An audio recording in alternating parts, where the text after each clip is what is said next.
Hi,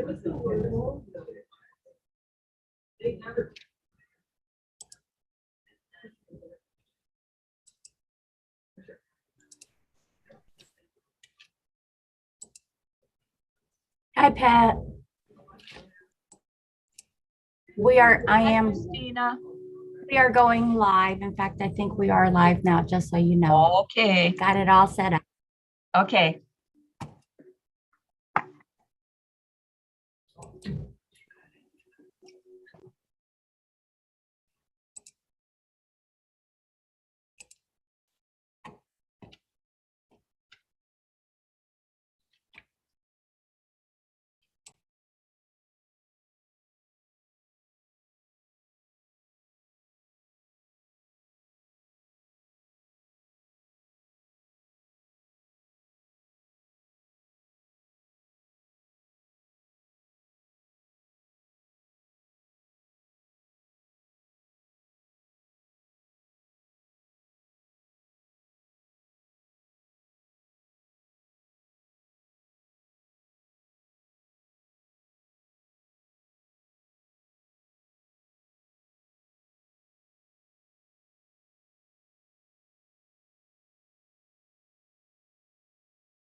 Hi, Christina.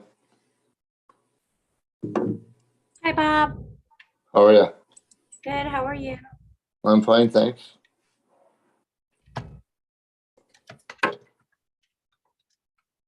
Oh, while I'm talking to you, I see that the older person forgot her name, Miss Gabriel Torina. She was assigned to the quality committee, but she wasn't on the roster. I Oh, didn't know. more than likely, I just Oh, didn't okay, put her on the agenda. That's my Yeah. mistake. no problem. I just wondered if she was still a board member. I didn't know. Yeah, she is still a board member and she is assigned to quality. It's the Okay. only committee that she has. Yeah. Okay. I'll get her on the next one. I'm Okay. glad you brought me up. In fact, I'll make sure I do that now. Thank you.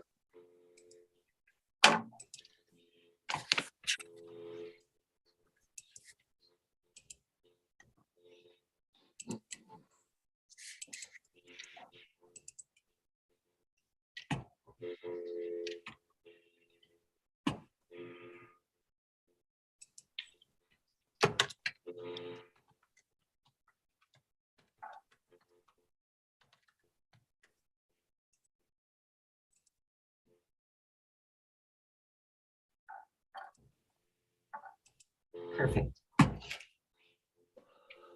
Hello, Pat. Hi, Bob. How are you? Just fine, thank you. You? Good. Thanks Good. very much.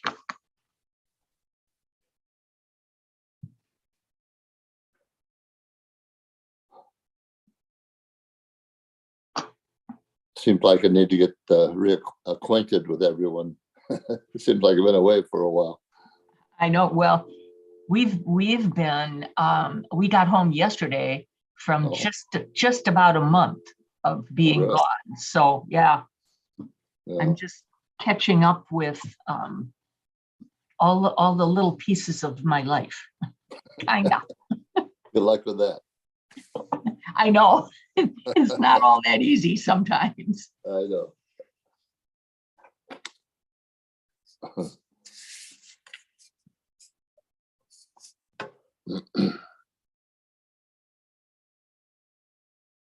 I think this morning I sat down and I'm looking at things and I was thinking, now I'm figuring out all the stuff I missed in the email that I should have already been done with that I wasn't paying attention to, but we've been visiting people all over the place.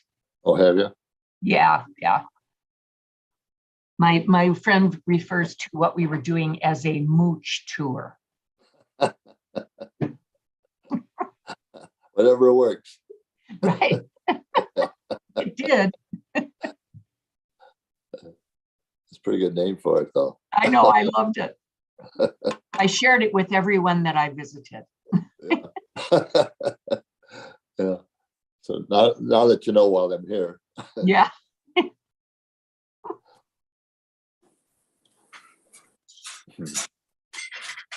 Hello, everybody. Hi, Hi, Jeff. Jim. How are you? Doing good. It's a beautiful day today. Yes, It sir. is. Tomorrow should be even warmer. Wow. Know it. Yep. Good days for walks. Yes, Yes. sir.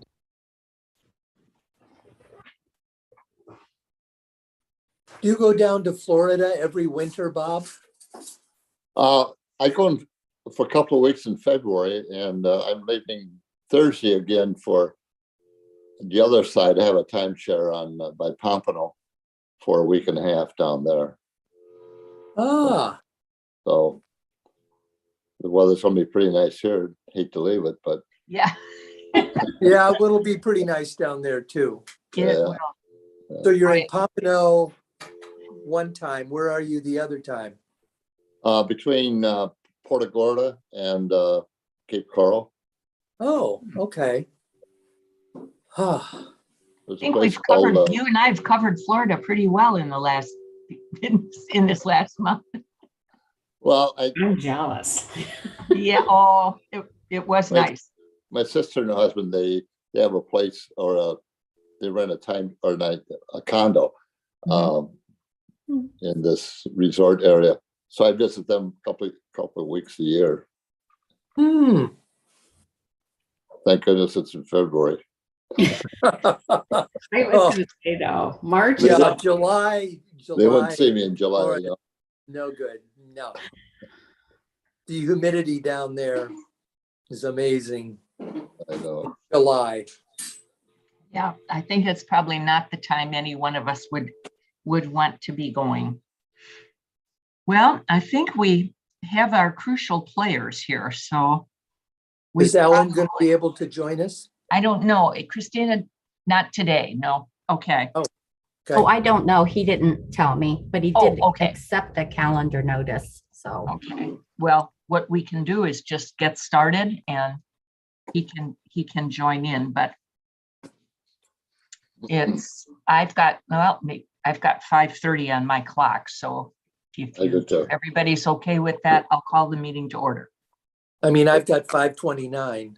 Oh, all right. Okay. We'll wait one more minute, Jim. I was just kidding. Perfectly okay to start the meeting. All right. And the first thing we need to do is to approve the agenda. Would someone make a motion to approve the agenda?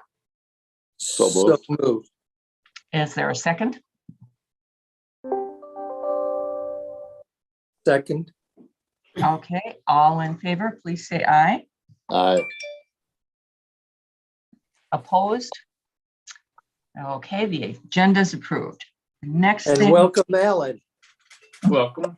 Oh, hi, Alan. Greetings. greetings. Hello, hello. Okay, we are just to the approval of minutes. Would someone like to move approval of the minutes? So moved. Second. Okay. Any additions or corrections to the minutes as they're written? Hearing none. All in favor of approvals, please say aye. Aye. Aye. Aye. Opposed? The minutes are approved. Okay. And then we'll turn it over to to Peter. I don't know who I'm thinking of. I think at the moment you may end up turning it over to my dog, who's being rather loud. Is his I name apologize Jim? for that. He just started. Is your dog's name Jim? It's actually JJ, so it's close enough. So, Whoa, it really is. so thank you for calling him out. He's now gone upstairs. Okay, thank you. So this evening, wanted to walk you through the response we got. When we met last month, we reviewed our submissions for part 1 and part 2. Part 1 just gets accepted, and then you do part 2, and they do provide feedback on that. That's in your packet, both for the quality committee and the board packet. I was just gonna kind of walk us through it and see if there's any questions. Let me grab it. Okay. Yeah, can you see it? Not yet. Now we need full Now we screen. can. How's that? Okay, full screen. There we go. Yep. So basically, they walk through and give some general comments. So their overall impression was positive. The things that we highlighted in our commentary, they kind of echoed back and were supportive of, particularly around the work that we're doing, both in response to the pandemic as well as the Rockton fire, the Chemtool fire response, and the work that was all done around that. They highlighted that in their response and feedback to us. And again, this feedback flows along the structure of the document in responding. Under the section that talked about performance management and QI, we did indicate that a lot of that had been some of it had been delayed as the entire department was mobilized for COVID responses, so that some of the formal processes and systems that we have in place were not as actively engaged during COVID as we would like. And so they talk about re-engage with performance management, make sure that we're identifying and communicating back to staff, make sure people really understand it, particularly because it has not been an area of focus within the health department through COVID. And they talk a little bit about, Peter, yes. it would be really helpful to me. I don't know if anybody else, but I, at some point during the presentation, would like to get an overview of our performance management system as well as our QI system. I think I know those things, but the way they referred to it all the way through here, I began to feel that I didn't know it as well as I should. I don't know if that's appropriate or not, but at some point that would be helpful to me. I think it's a great comment. Thank you. And I guess what I would like to do, if it would be okay with the committee, is actually maybe kind of set up, not for today, but for maybe for next month, kind of set up a side-by-side that sort of walks you through so you can sort of see how they're structured and see what the structure is and the framework is. They're not fully separate and distinct, but there are performance management goals that are established, and then there are QI projects. And so there are some distinctions between the two. And so if that would work for the committee, I'd be happy to do that at our next meeting and sort of create something to kind of walk you through so you can see what the structure is and how they're designed to work. That would be very helpful to me, Okay. especially, in reading through the comments they made here. It's like, yeah, whoa. So. yeah, whoa was a pretty good response, I think. So, Yeah. Well, and even prior to COVID, we had instituted the performance management system as well as QI projects, and so they were they work in tandem, but there are distinctions between the two, and so actually doing this for the committee is good because it'll align with some of the recommendations that we make sure that the entire staff within the health department understands those distinctions as well. And I do think that we have some work to do around that as well too. So thank you. That's good direction. So thank you. And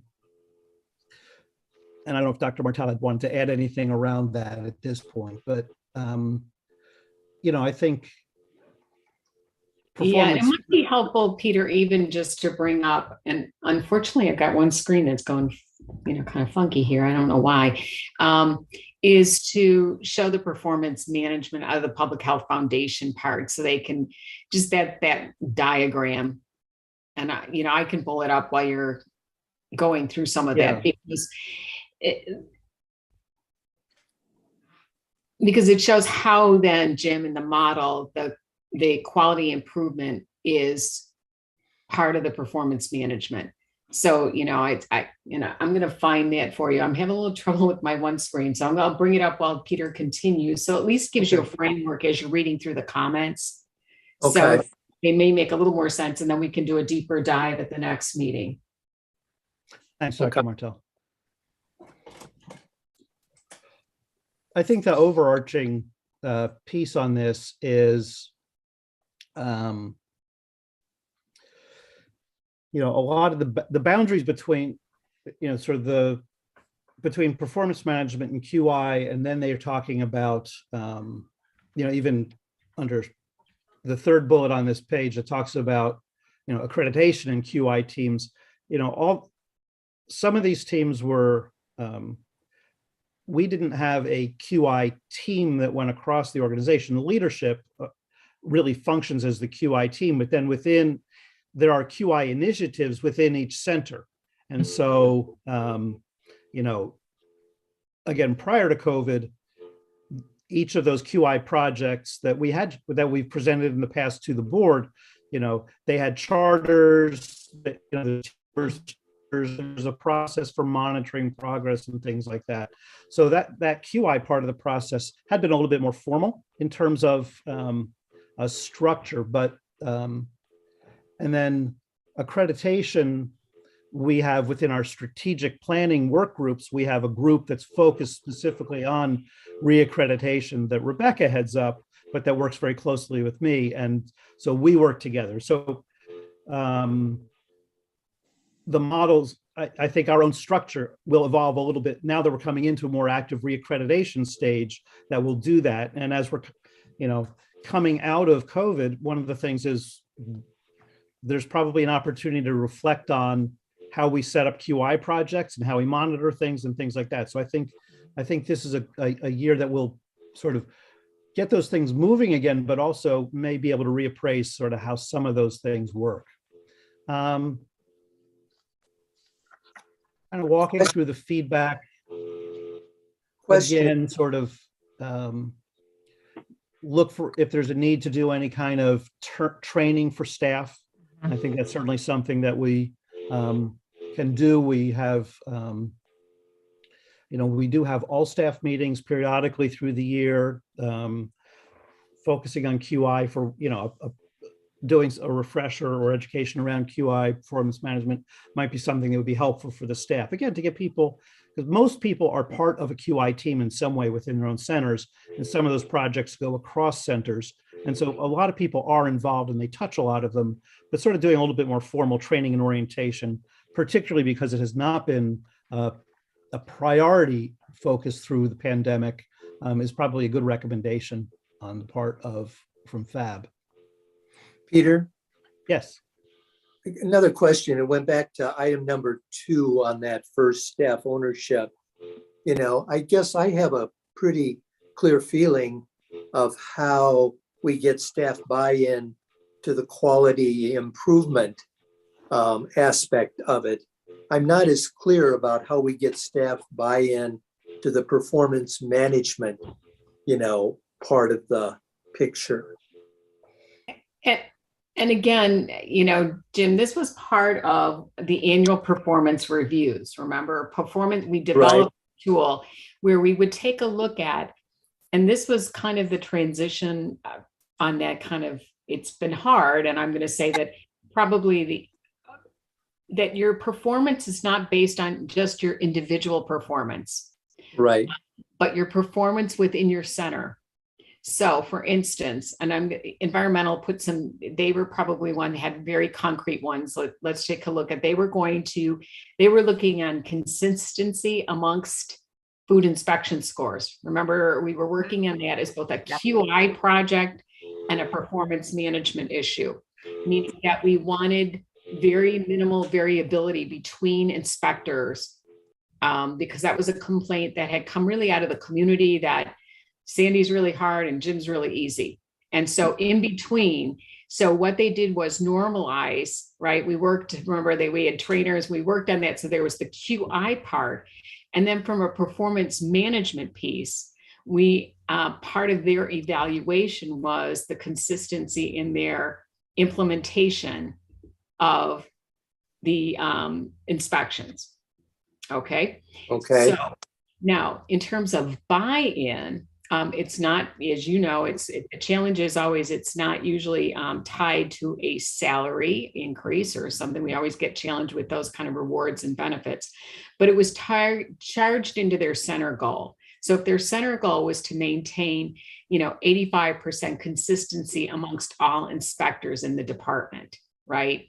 That was one of the kind of, they were working on that particular goal. So they understood it came up as a group goal. They worked on it together as a group.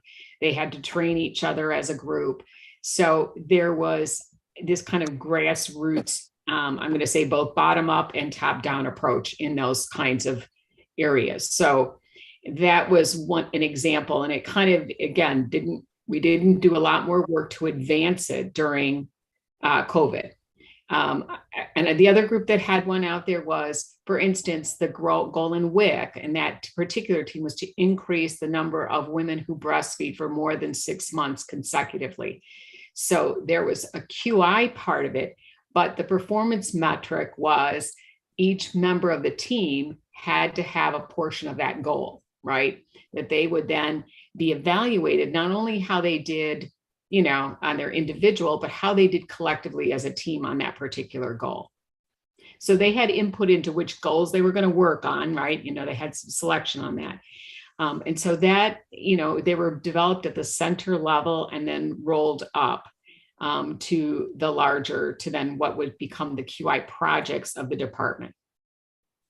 So we have both center goals as well as QI projects.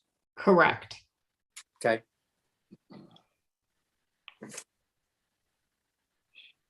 Got it. Okay, thank you.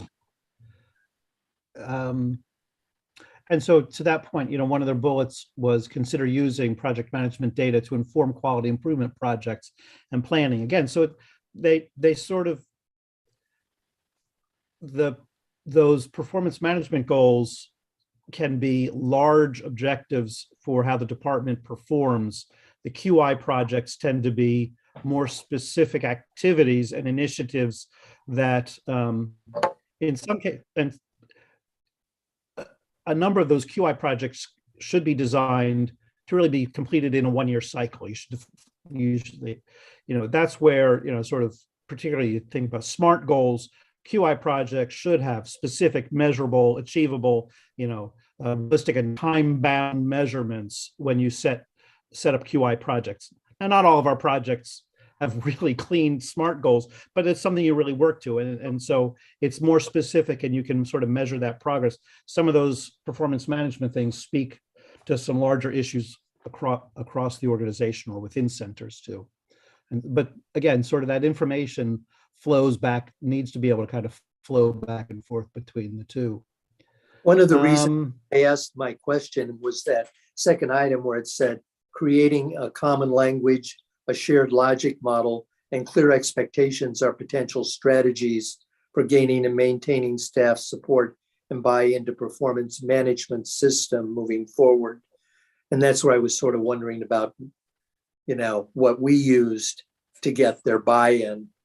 And it seemed to me like we were getting their buy-in through a combination of QI projects and center goals as it tied into their performance. Is that? I think that's a good way to describe how it looks. And I think, the other thing is, with the passage of time and with COVID, we've got a lot of new staff. We've got people with new responsibilities, people in different roles.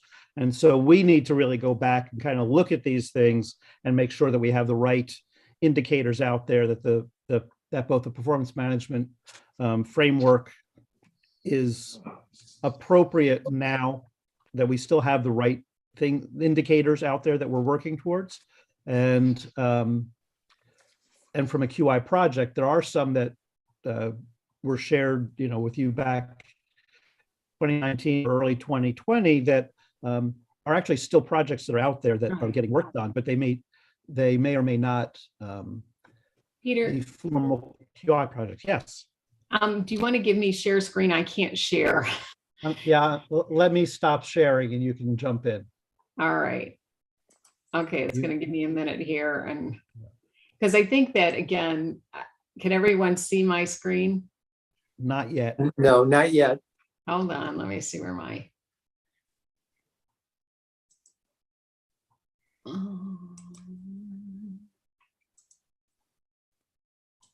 And I apologize because my other screen has gone down, so I'm going to just move this. But, We got it. okay, so this is the public health performance management system. And if you go up in the fourth floor, there's, believe it or not, one of our posters on that. So this is the Public Health Foundation. So in that you have the performance measurement, where we're looking at defining the indicators, measures, developing the data sets and collect the data. The quality improvement initiatives. And then again, there's the reporting of the progress, which is why we kind of had them report on a quarterly basis. Back in the day when we had quality, we'd have them come in and report at least once a year to twice a year to the group as a whole. And then kind of this whole kind of piece of it. So then as well as individual performance, right? Which is how do you feed into the bigger goal? So this is the framework that we are using as part of the Public Health Foundation. So, and again, we were able to kind of identify some interesting things that we learned as we went through the performance management. I gave you 2 examples. The other one was, I think the APORS program in the home visiting was to increase the rate of individuals who accepted, which was a QI, right? And then you kind of are doing the root cause analysis, right? And then so you're looking at how we're going to measure success, how we're going to get there, how is the entire team going to get there, and did the team get there on their goal? So while some of them, a lot of them were knocked out, we were able to use a little bit of the work done on posting of inspection scores for restaurants, because remember that was an end QI project that environmental was looking at, so that they were putting that in. I got some, so this is where we're going to be coming back to again. And pretty much so we did went through with many of our staff stepped up to leadership roles, either as pod managers or other things. So they started participating in the process. So I'm going to stop my share. Keep saying my internet's unstable, which I've been in board meetings all day, so I'm not sure why it's all of a sudden decided it's unstable. But all right. Okay. Thank you. We're getting some buzzing. I'm not sure who's buzzing. Background noise of some sort. Seems to have stopped. It's Pat's. I just muted her until, so you can, yeah. Okay. Let me come back to the feedback form that we had. There we go.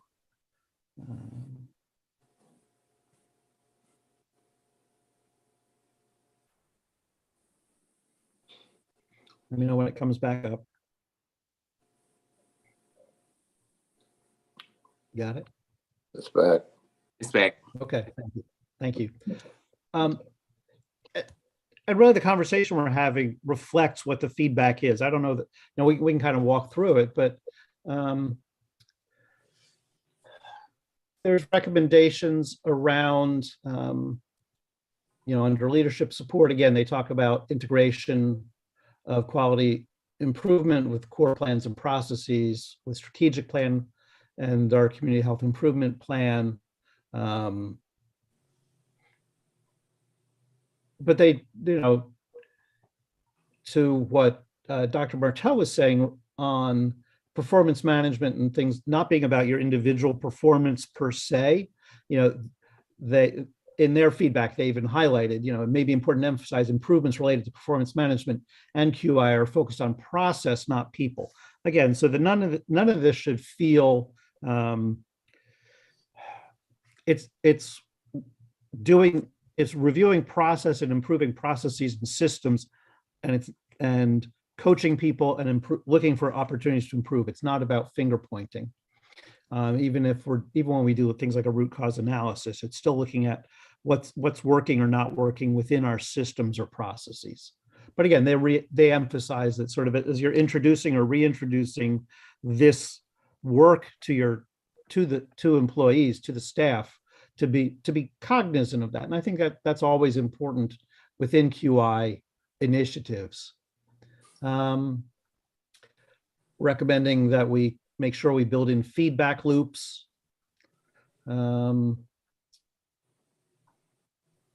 I'll call out the 4th bullet under revision of QI plan. Bravo to the department for including Board of Health representatives in their quality committee. I think, you know, the fact that Dr. Martell has established such a close working relationship with all the board and with each of the committees, I think really helps make us much better. And this feedback and these opportunities to discuss this work are really important and valuable. So the FAB called that out. So I wanted to call that out for you too. You know, we talked a little bit about training, and I think that we do need to look at what the training needs are around QI.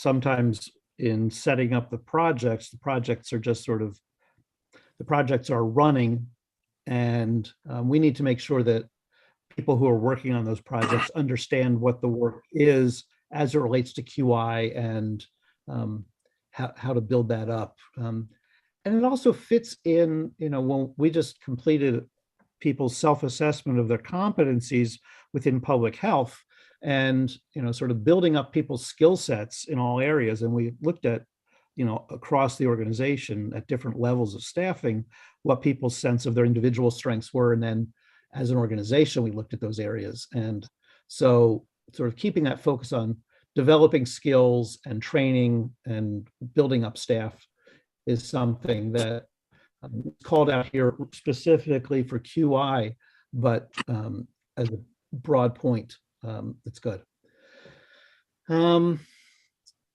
Customer feedback. I think we found through COVID that we found all kinds of ways that we were getting feedback that might not have been our traditional ways for getting feedback, particularly through things like social media and things like that. I think we need to continue to look for ways to improve our opportunities to make it easy to give feedback. Certainly now that we are using Qualtrics as a vehicle, it has some really strong capabilities for getting feedback. And also there's work going on that it's looking at redesigning the website for the health department. And I would think that creating easy mechanisms for feedback there will also be part of that process.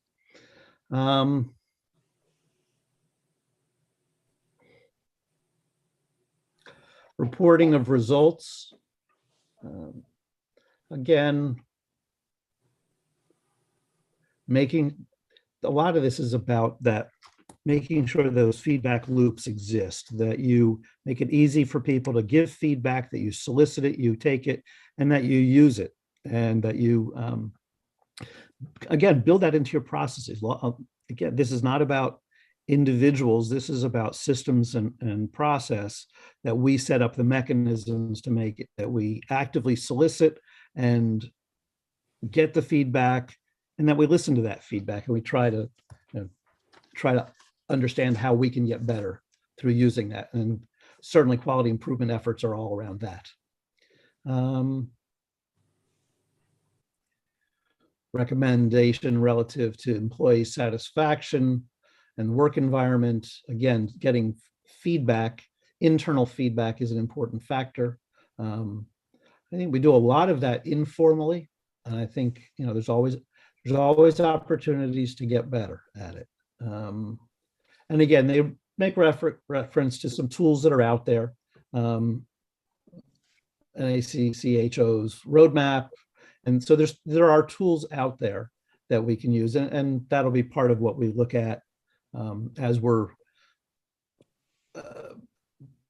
getting those QI and performance management systems fully back on track now.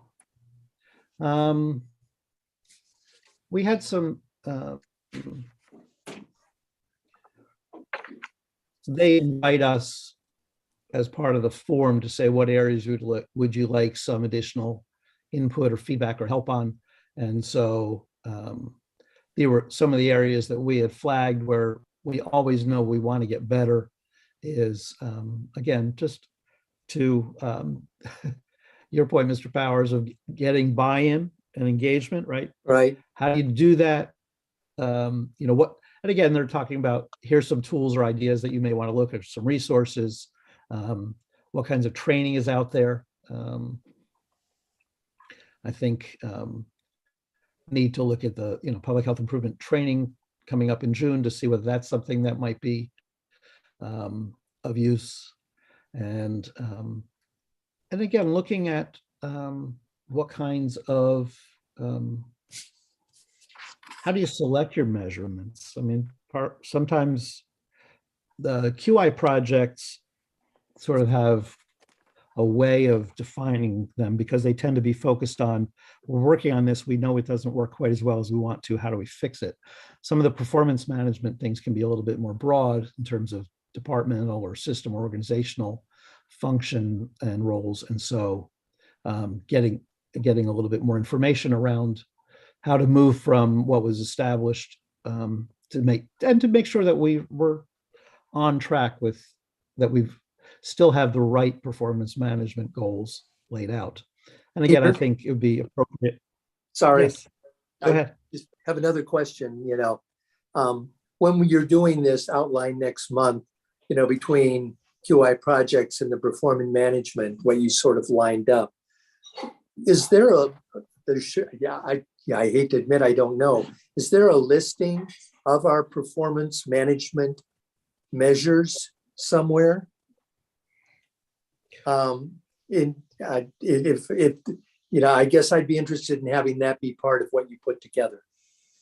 Yeah, and I don't know, actually, I don't know if there's a single document that has them all listed in one summarized place. They tend to be within, there is, I just can't put my finger on it at the moment.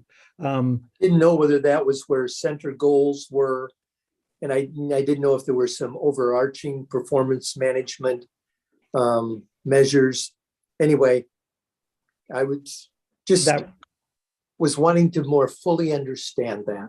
I appreciate that. And I think, and one of the things that with the QI projects also is we're in the process of what were they and are they still valid, or did we finish them, and what would take their place as the new QI projects. And so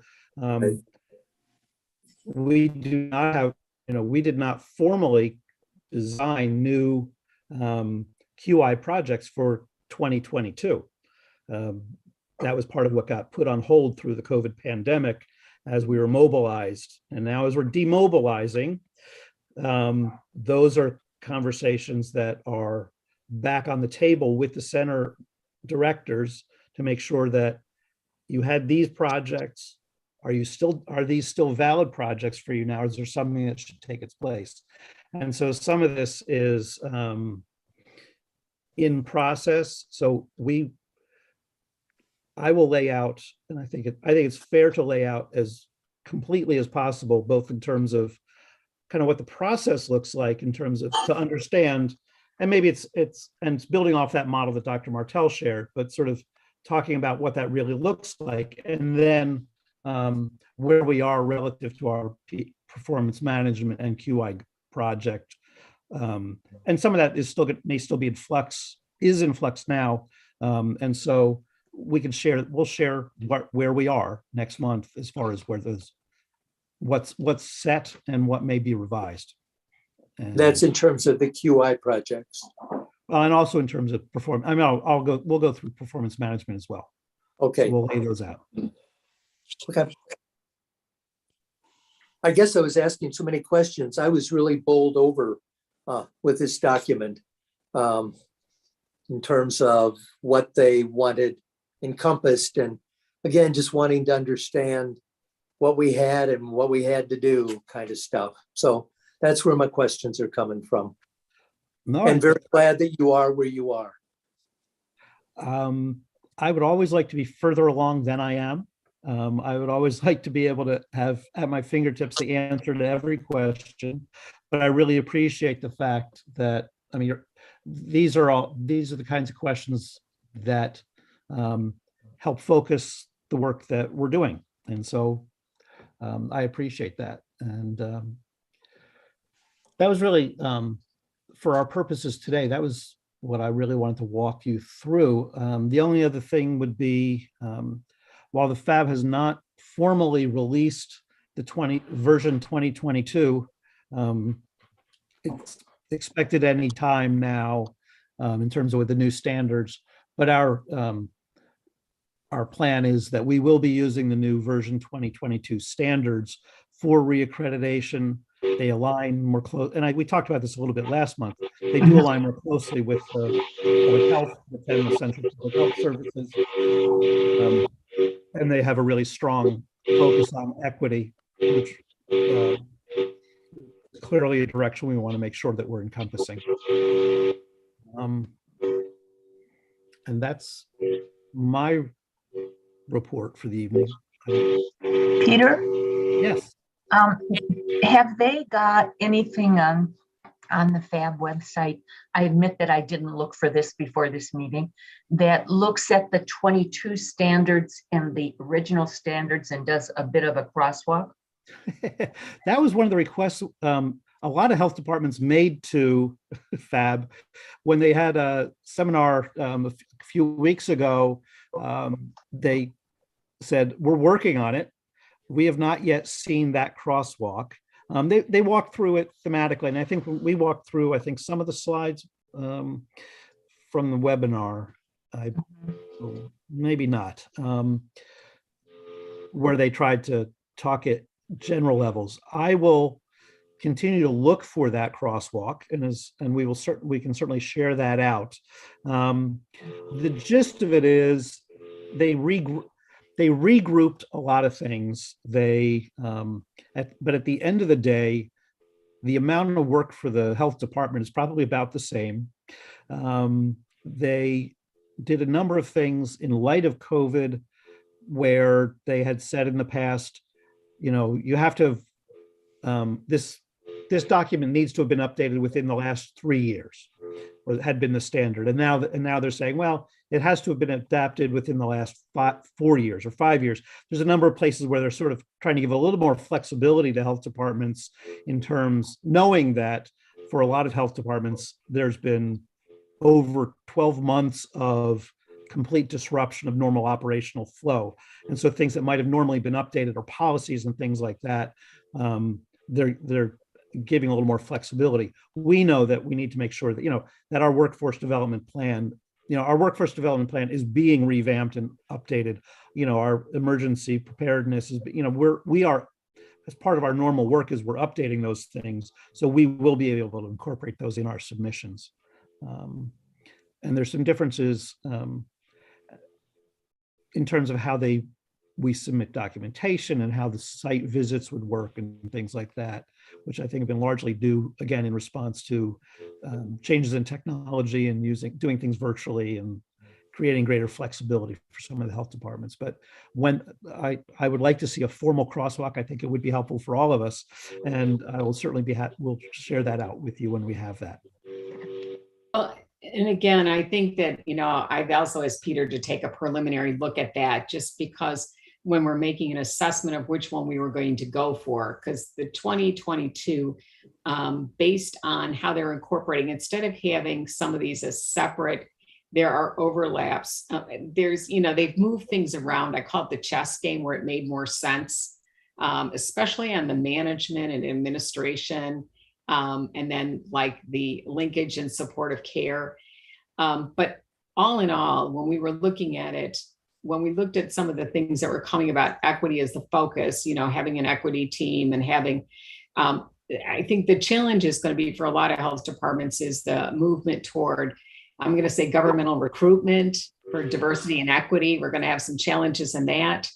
But the main sections where you have to submit your health improvement plans, where you have to identify that you've got community collaboration and partners, we felt like we had that pretty well moving in the direction for the 2022. You also get some additional time if you need to look at it, if you're missing something because you didn't have it. So I feel like there's no risk. And I feel like we have made a commitment to the whole health equity piece of it. That's one committee that has met throughout the pandemic and trained throughout the pandemic with all of us. And I think that some of the strategies and some of the decisions we made around support systems, like for the Qualtrics, why did we pick a system that we could, I think people have been surprised. I was on a panel yesterday with the Health and Medicine Policy Group, and how we addressed equity. And we said, well, because we intentionally brought individuals at highest risk into the system first for vaccination. And I think that, that view about how we selected, how we put that together, we felt like we could move in that. I think a lot of it's rearranging deck chairs on the Titanic, where do they put things? Where do they expect to find things? Remember the overall standards. I mean, the overall essential services and the core functions have really not changed significantly. It's just not calling, I think most health departments don't do clinical research. I think that was part of it. So there's much more emphasis on how do you share what you're doing with the public.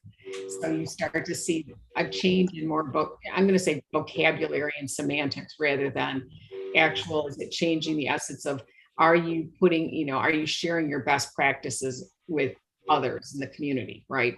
So the infamous crosswalk, I'm not sure. I know I remember, Pat, when the nursing did that and we had to have, so they're not as, I'm going to say they're not as detail oriented in that. So,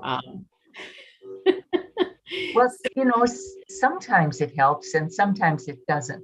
One of the places that I've sometimes found that crosswalks helped is when we had a detailed data collection plan in process that matched our accreditation standards. And then suddenly they threw everything up in the air and came down with, this goes now with this, and this goes over here. And the crosswalks helped you reassemble the blocks in your playing field there. well, and I think that's the biggest ones are going to be those, I'm going to call domains 11 and 12, and where they've been kind of, put into the 10. Remember, those were the two that were added on governance and administration. And now those are up into the other areas. So those are going to be the two main that really need to be crosswalked. Where are they located now? Where in the world are they? It's a Where's Waldo thing. So I'm going to share a very simple, hopefully. Let me know if you can see the spreadsheet.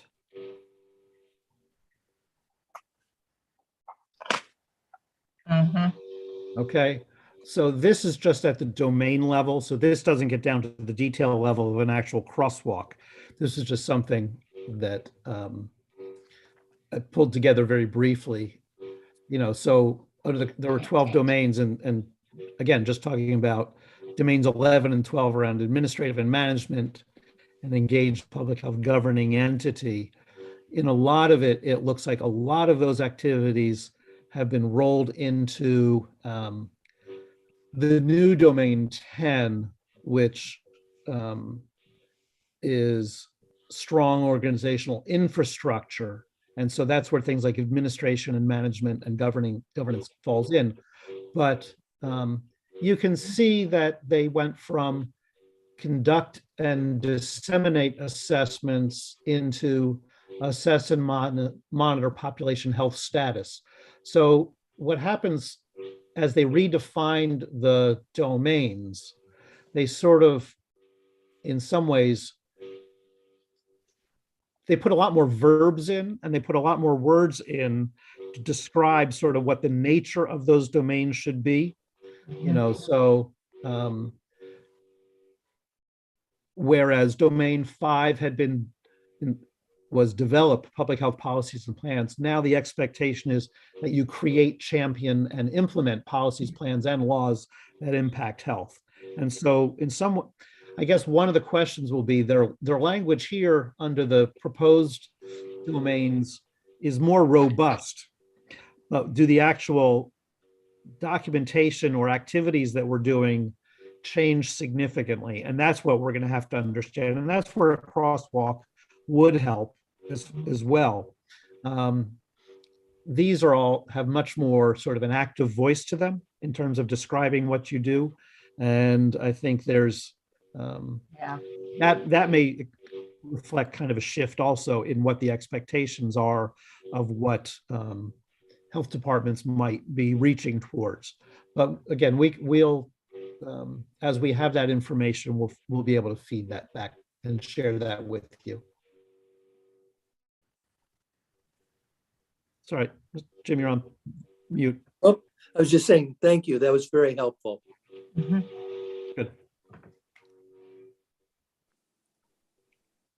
Okay. So that's all you've got for us tonight? That's what I got tonight. Thanks very much, Peter. Yes, thank you very much. You know, I think part of it for all of us is getting our heads back into this stuff. Yeah.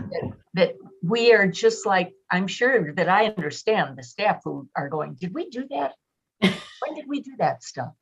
And, you know, we all were deep in this, and then we all have been out of it. So, Well, and I know that we've brought the groups back into strategic planning, and we've all kind of had to orient and go over and reassess. And of course, we've got new members, so that's always it kind of helps those who were there before think, oh yeah, I'm not totally out of it. And then we are having our first all staff in person at the end of the month.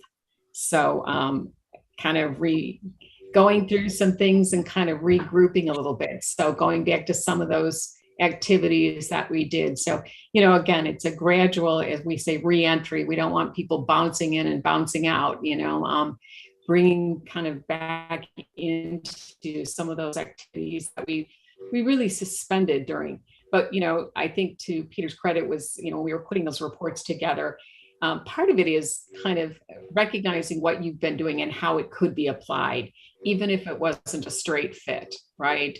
We couldn't do some of the, movements that we had, like increase the number of women who breastfed during COVID but maybe one of the things that what we need to take a look at their QIs, they implemented the electronic benefit, and how many clients did they lose off of that?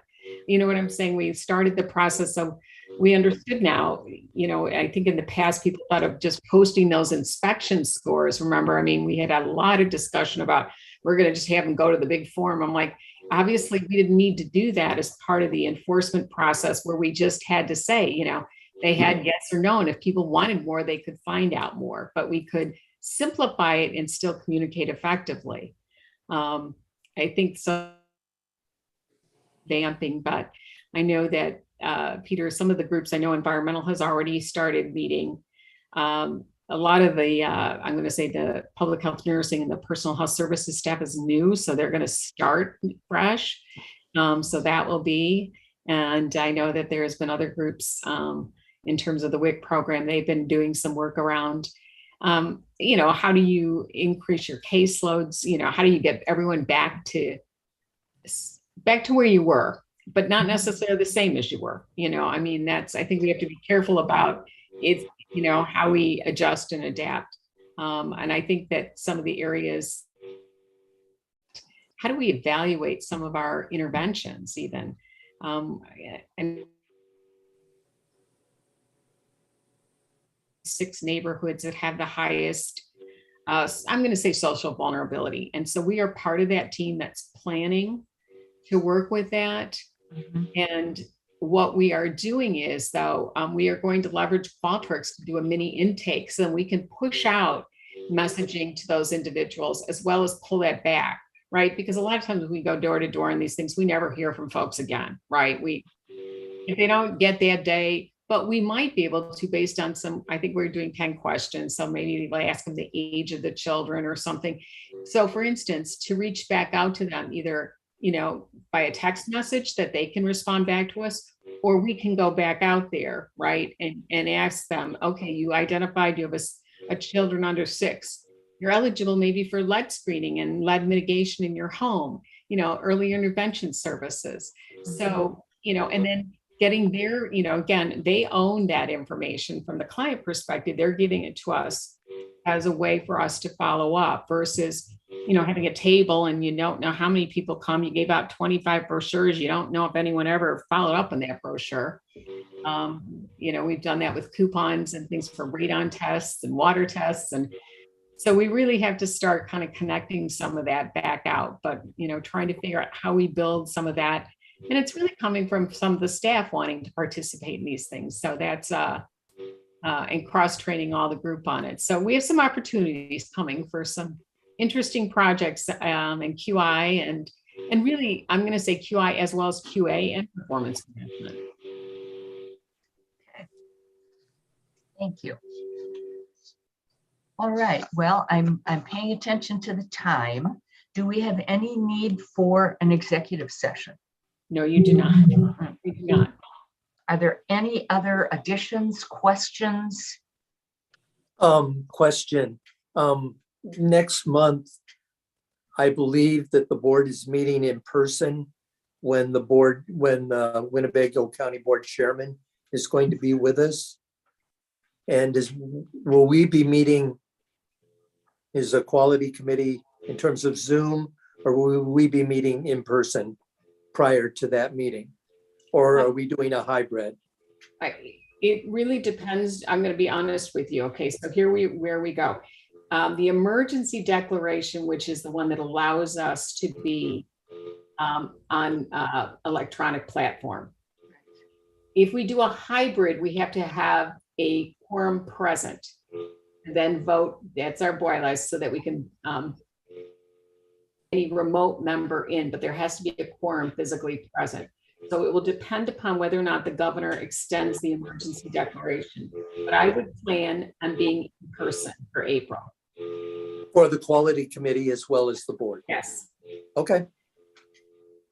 Just wanted to know where I was supposed to be and what I'm supposed to do. We are also in that. That'll be our quality improvement. Can we figure out where we're supposed to be when? And remember, they extended the emergency declaration to April 4th. So that will be, we have to kind of keep it emboldened in our brain, like, did they extend it or not?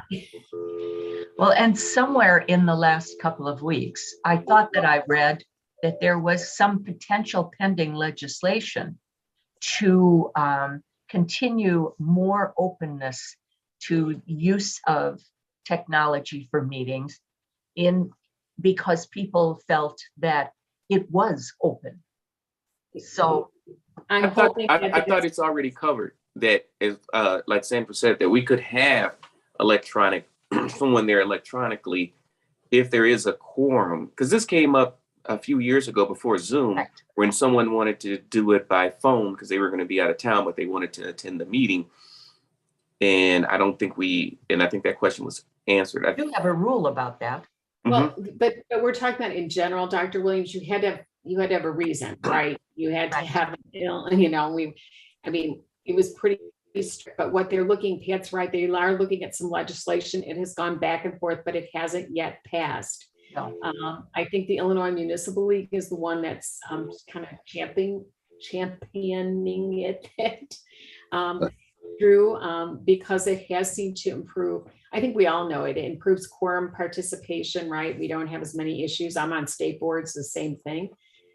It also, there is some, again, offering that capability to the public to participate as well. There has been some, again, access concerns that, were addressed through the pandemic. So we'll have to see. I think that, and the governor, again, could extend it as part of, and again, we're riding a wave, as we know, of COVID. Right now, we're in a good wave. And we know a lot of schools will be on spring break in the coming, and will that hold? Don't know, but again, kind of taking a look, what should we retain afterwards? But I think the legislation, the Illinois Municipal League is really looking into that, and they're kind of, shepherding that legislation through so that there would be a possibility to continue this. Our challenge has been as well downstairs, just for hybrid, is we still are having a lot of wonky internet, which is why, I've been kind of texting back and forth. We've had problem with the Wi-Fi in the building, and the refrigerator monitors are going off, and downstairs and at 115 has been a problem today. So, and it's no weather issue, and it's not snowing, and there hasn't been any line cut. So we'll have to see how it goes, but we will try and keep you as informed as we possibly can, as quickly, plan for in person, and we'll have the backup to be remote. Okay. And if for some reason, you are going to participate remotely, please let me know, so then we can decide if we're going to have a quorum present, right? Because that will be the other challenge is, we'll do it the way that we have it previously in the bylaws. That's still permissible for people to participate remotely. Okay, thank you.